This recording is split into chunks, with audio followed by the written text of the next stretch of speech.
So today we're talking about aligned rhombi flagstone tessellations.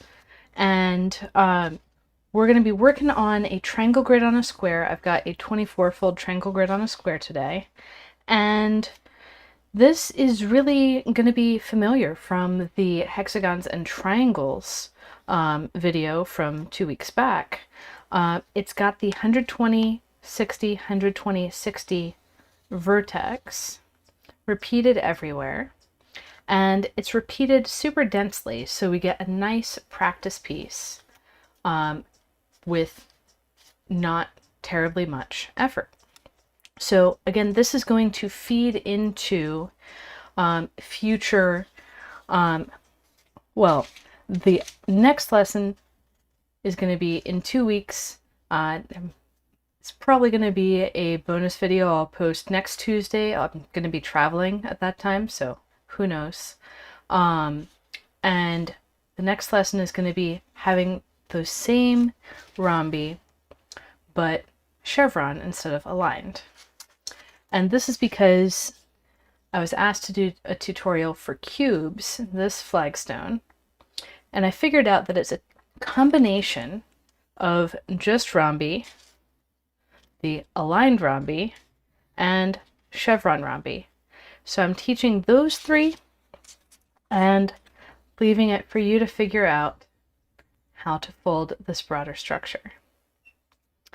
So let's go ahead and dive in.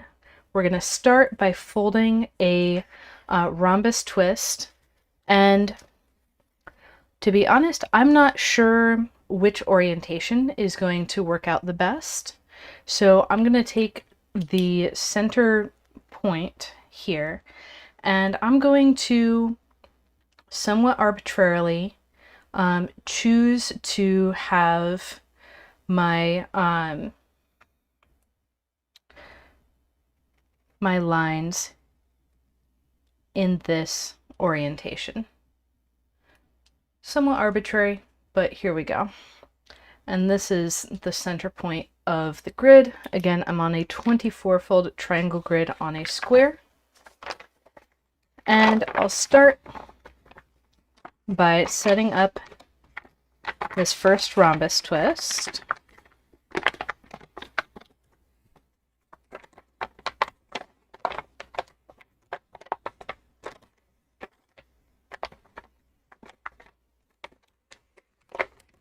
And get that into place as much as possible. And there we've got our rhombus, and we can go ahead and squash it.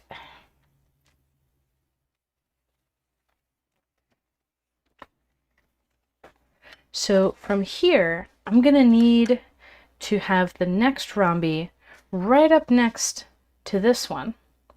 So that means that I'm going to need to have triangle twists on each corner, and I'm going to start with, let's see, which corners am I going to start with? The pointy corners or the fat corners? I'm going to choose the pointy corners and get us started going in that direction. And so that means I'm working with this pleat. Once I flip to the other side, I'm going to have my valley fold right next to the folded mountain on that flap down below, and my mountain one further out. I'm going to set that up and get my closed triangle, putting a three-way intersection of mountains at that grid intersection, one out from the closed slit, and squash my new triangle twist. Flipping back to the front side, I notice that I've got my new hole in there. It's got some new pleats, and what I want to do from here is make a stripe of these rhombuses going across this way. And this is going to mean putting the next rhombus so that the valley fold is right here. So the corner is there, and the through line is going to be going this way, I'm pretty sure. So if I pop down, actually no, that is not, yes it is. No, that is not the through line. What's going to happen is we're going to have our central diamond here, and the through line is going to come through that way. Okay, so we're popping down, and we need to have a triangle wrap down below to get that set up nice. We're going to pull up the through line from above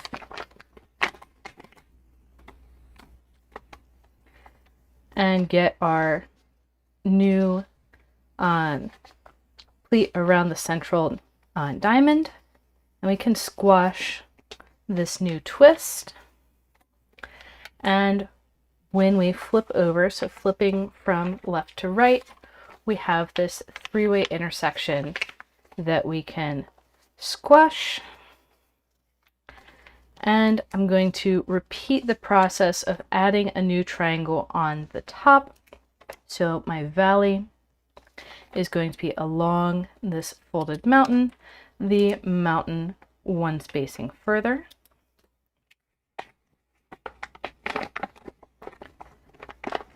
And I'm going to set up this triangle. And while I'm on this side, I may as well make it easy for me to get the next rhombus in.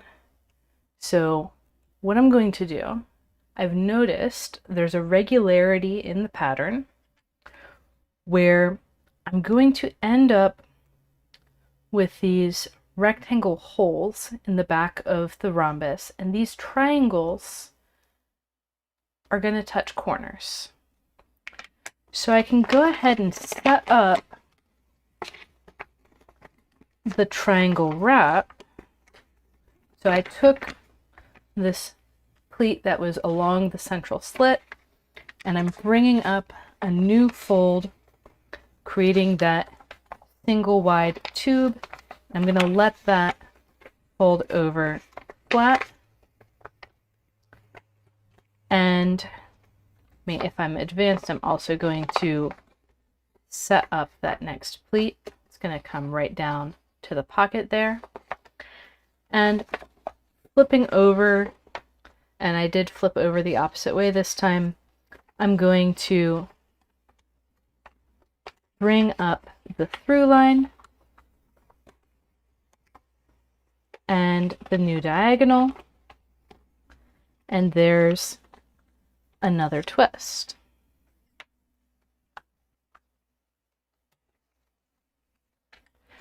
And then flipping back to the triangle side, I can squash the new triangle,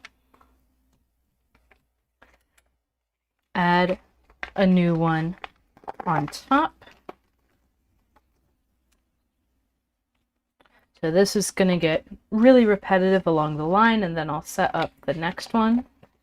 And I can go ahead and set up the triangle to be down below and flip over. And finish the rhombus, then squash. And flip back, squash the triangle. The next new triangle, we don't have enough grid to put it in all the way, but we can do a partial twist here. And set up the new triangle, and actually I have enough leeway here because I'm at the edge of the grid to go ahead and squash it. while I'm here and flip over, and I get a partial rhombus on this side. Excuse me. So that's this direction. Let's go the other direction as well. We need a triangle here to continue on. So I'm going to flip and set up this triangle. It's the exact same triangle that we've been setting up when we were doing this row in the other direction. And I'm going to set up that wrapped triangle down below. It's just easier to set it up while I'm on this side, and flip over to finish grabbing the pleats for the new rhombus.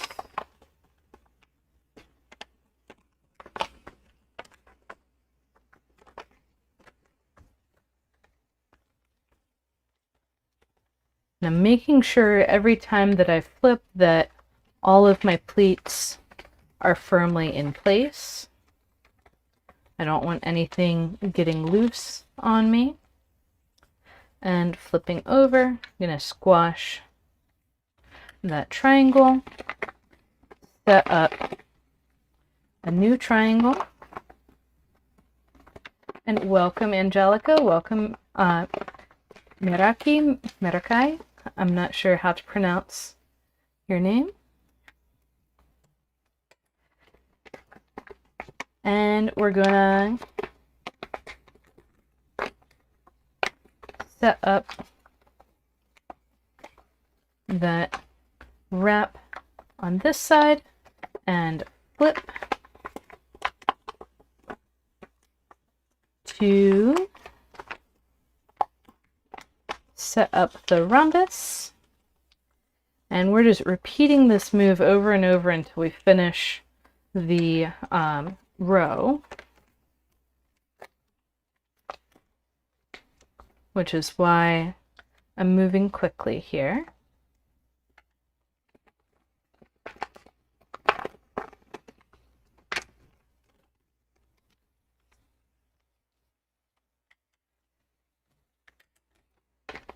And so basically this tessellation has a row structure that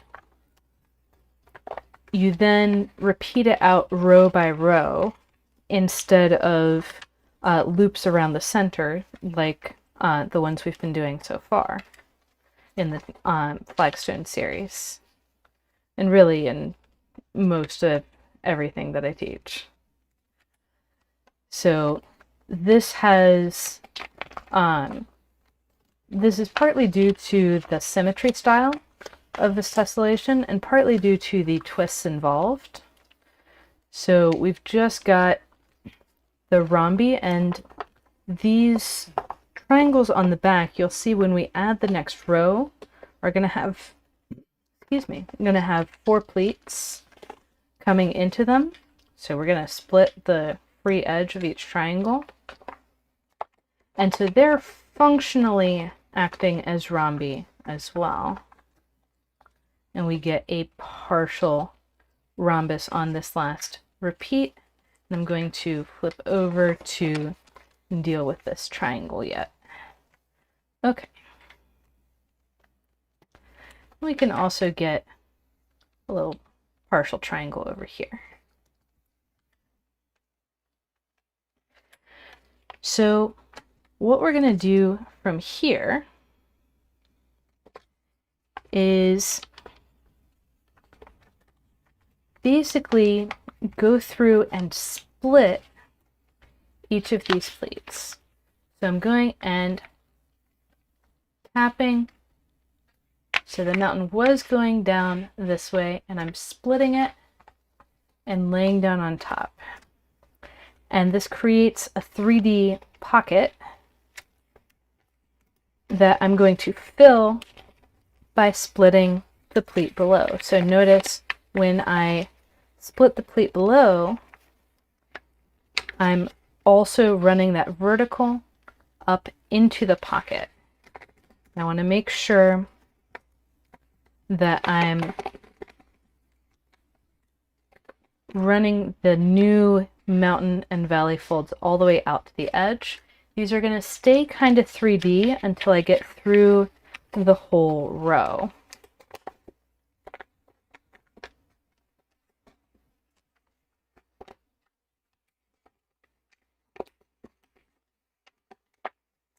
And so I'm splitting each pleat, letting it go one grid spacing up, then splitting again, running that mountain up into the pocket above. You can see these are going to all lay down flat.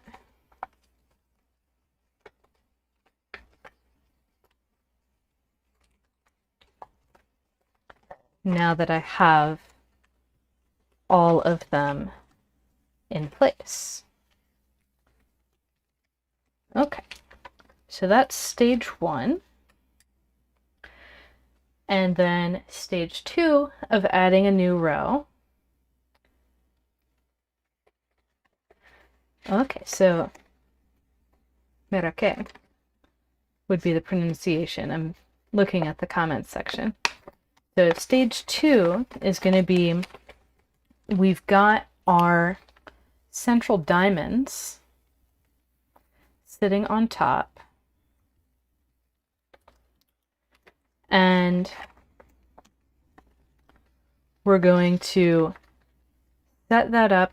I'm letting this grid line be a mountain, but only for one grid spacing, because I'm going to bring the next central diamond on top of it, and we're going to have a triangle wrap.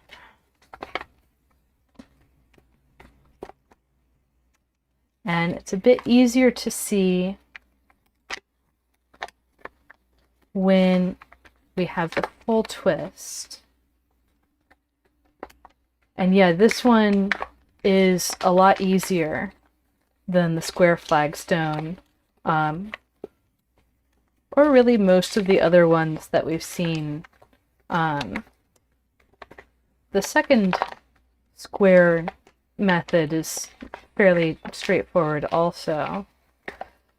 So I started speeding up a bit when I started talking, when I got off topic. So I'm doing this all the way down before I try and flatten anything. And so I've got all of these rhombi. I'm going to start flattening by holding these pleats down, and then I'll make sure that the other side is flattening too.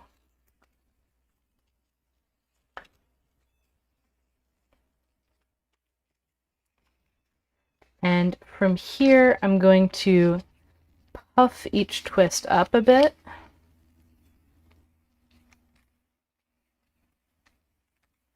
To help things lay flatter. And I'm not like super squashing any of them quite yet. And then on the second pass through, I'll really focus on flattening and folding all the way out into the corners.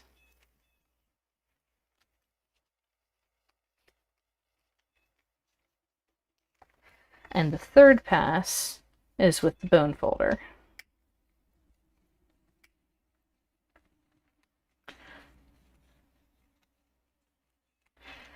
Yeah, this is some fabulous patterning in here.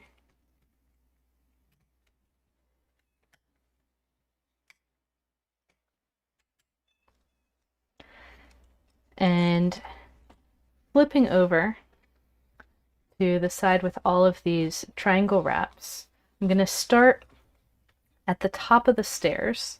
So this pleat is sitting on top of the rest, and I'll flip that one. And I've got to be particularly careful because it's right close to the edge and the fold for that rhombus. is inclined to like swivel out.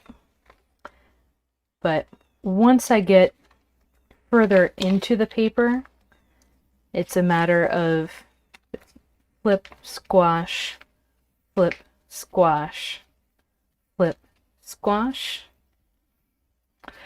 Yeah, this is the fun part when you have these repetitive tessellations of like, actually, you can just zip along and get like 10, or in this case, 7 twists squashed very quickly. And let's see. I've got this kind of set up to match what I have over here. Now the trippy thing that you could choose to do is you could choose to align all of these triangles in the same direction. And I mean, the easy way to do that would be to fold from one edge of the paper to the other. But since I started in the middle, I started with this dichotomy, and we'll see these arrows kind of moving away from each other. But I think, yeah, in the sample, I put them all the same direction because these triangles could just as easily go one way as the other. So I could just as easily squash it this way, but I'm gonna leave it this way just because that's how I showed it first. And then flipping back to the rhombus side, I'll continue into the corner that I was already working on. I'm going to be splitting those mountains and putting the three-way intersection one spacing out. And yeah, we get to exactly repeat, and I'm going to be doing that same series of moves the rest of the video. So if you've got it already, you are good to go. So we've got that first wave, and it is kind of like a herringbone type of pattern. We'll really get the herringbone pattern with the chevron rhombi in the next live stream in 2 weeks. And we're going to set up our rhombus, set up the rhombus below it, and get our triangle wrap. Rhombus below that, triangle wrap. So usually I say to fold one twist at a time. These structures are an exception to that rule. And we can grab our pleats and bring them down to the ground, or to the table, as it were, and kind of pop each twist.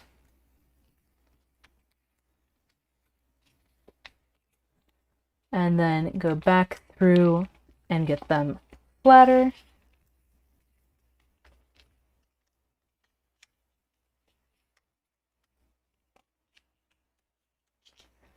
Paying extra attention to the to where exactly flaps of paper are going at the edges.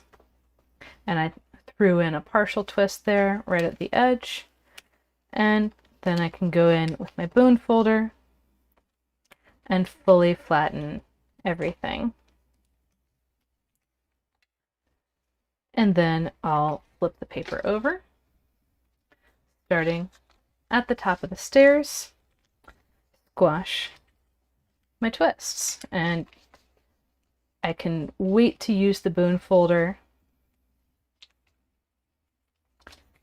and until I have all of them.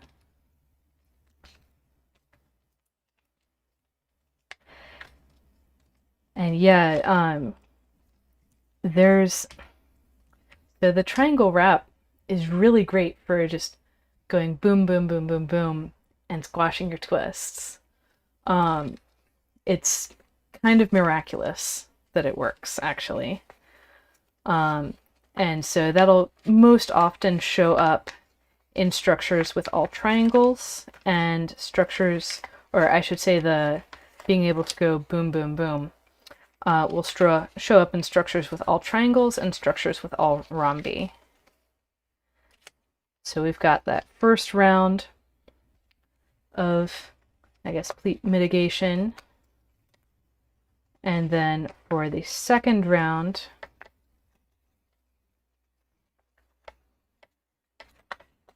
I'm using a little bit of advanced knowledge right here where I'm visualizing that that little fold is the same as this one. And so this can wrap around it.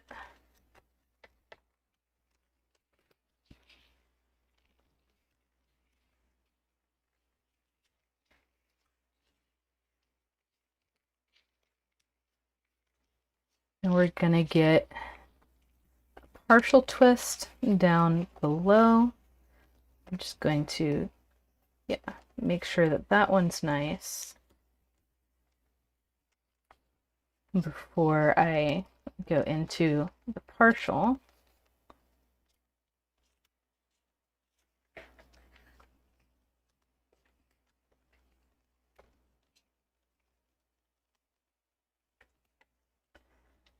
And I'll go ahead and set up this partial twist above as well before I use my bone folder on that whole twist. And then flipping over, I've got this partial triangle here, making sure that it's well formed, and this one here. Notice that when I didn't have more pleat out here, I held that tiny flap at the base to squash instead of pinching the corner. And then flipping back, I can get a little bit more of the pattern. And that's going to be all for this half of the paper. And now it's time to rotate halfway around and do the same thing on the other side. So we'll start with splitting the pleats. And I'm gonna speed run this so you can see what it looks like for me to fold at quote unquote normal speed or full speed.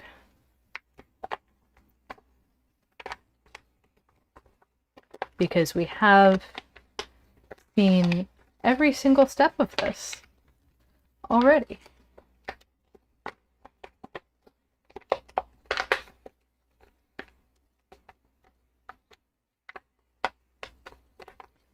So I'm not going to hurry, I'm just going to move deliberately as I set up each of these splits.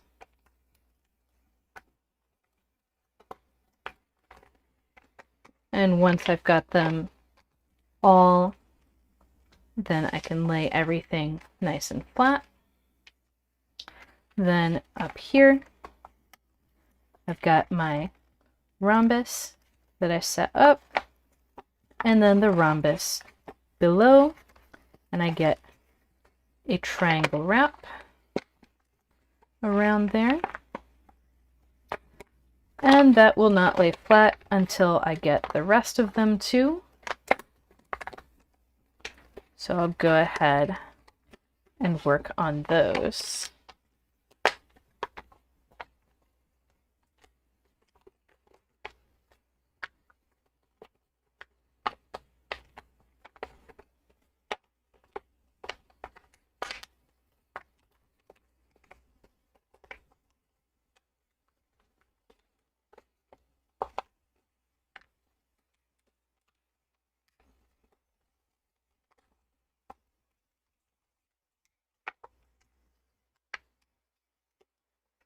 Okay, and once I have those, and notice that this is really spread open, I'm focusing on closing the pleats.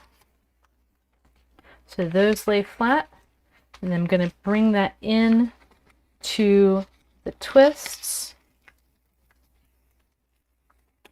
and start popping those so they're puffy.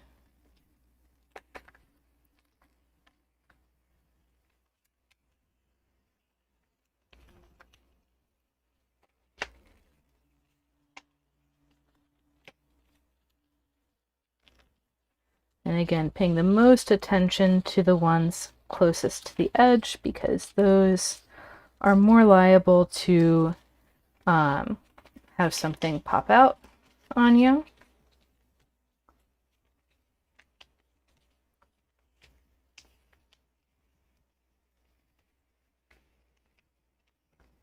And then going through, smoothing out each of these twists. Again, paying special attention to the ones at the edge.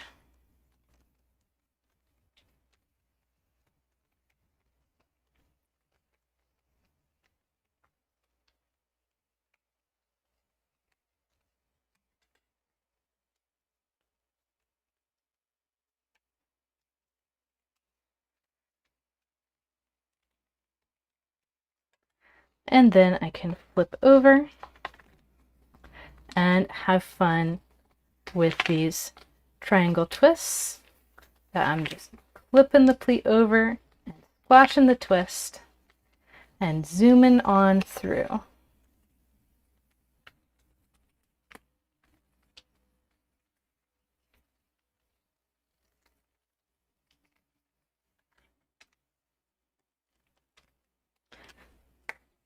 And in these cases, when I'm doing multiple twists in a row, I usually just squash them all, then go back with the bone folder later.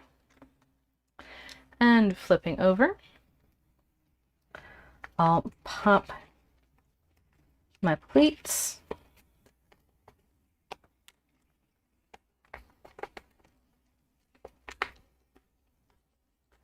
Splitting both at the three-way intersection and one spacing out.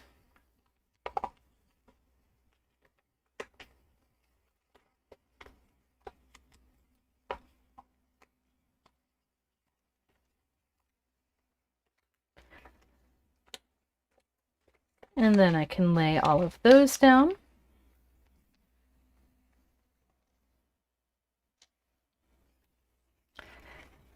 And start setting up my new rhombuses, rhombi, whatever term you want to use for them.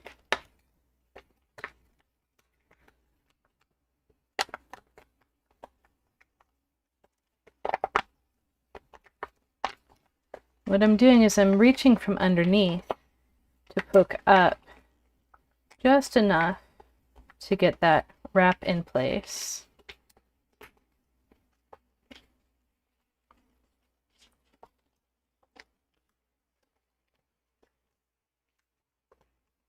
Then I'm bringing each of these pleats in line.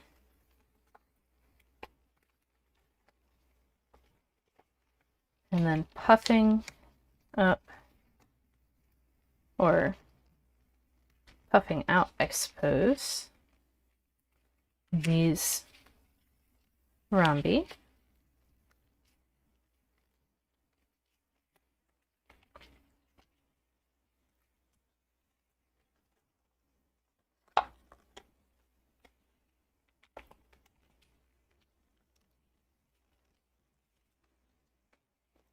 And I see in the comments, Merake is saying that they're gonna try this one, and they haven't tried any rhombus tessellations before.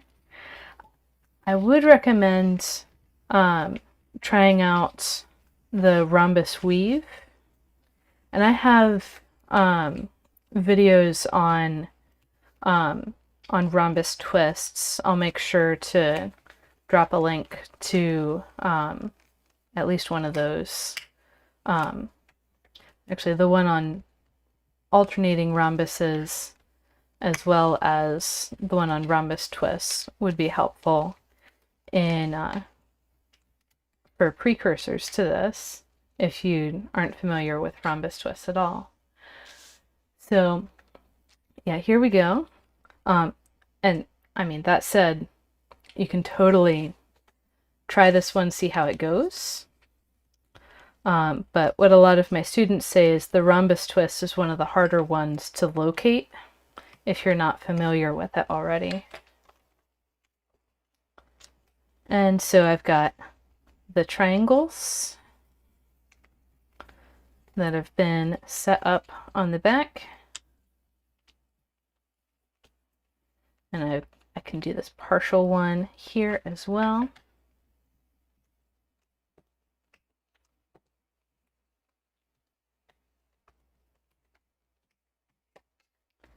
And flipping over, I'm going to split those plates at the triangle and then one spacing up.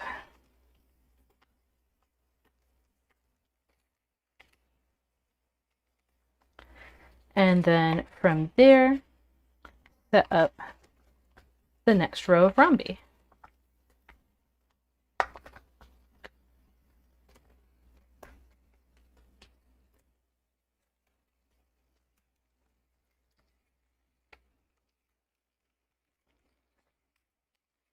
And get those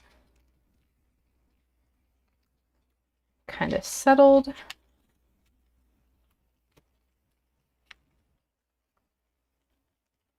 And you'll notice that this edge has different partial twists than the other edge, and that's because I wasn't able to start exactly in the center.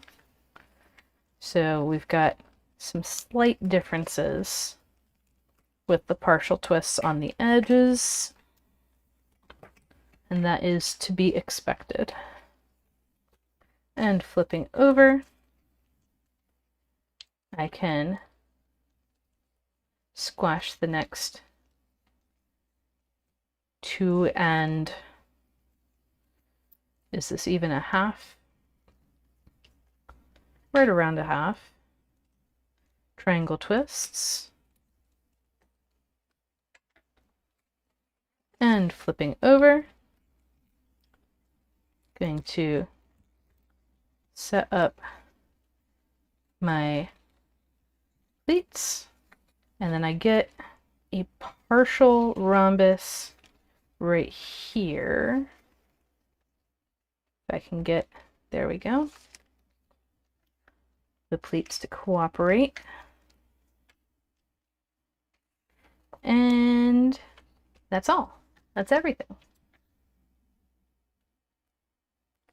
So that was a fast one as far as flagstone tessellations go. And it looks like I did this one on a 16-fold grid. This is with a 24-fold grid. I was able to get 1, 2, 3, 4, 5 across. This one only has 3. So totally valid to do it on whatever size of grid you have at hand. And yeah, I love to see everyone folding more tessellations. So thank you for watching, and have a great day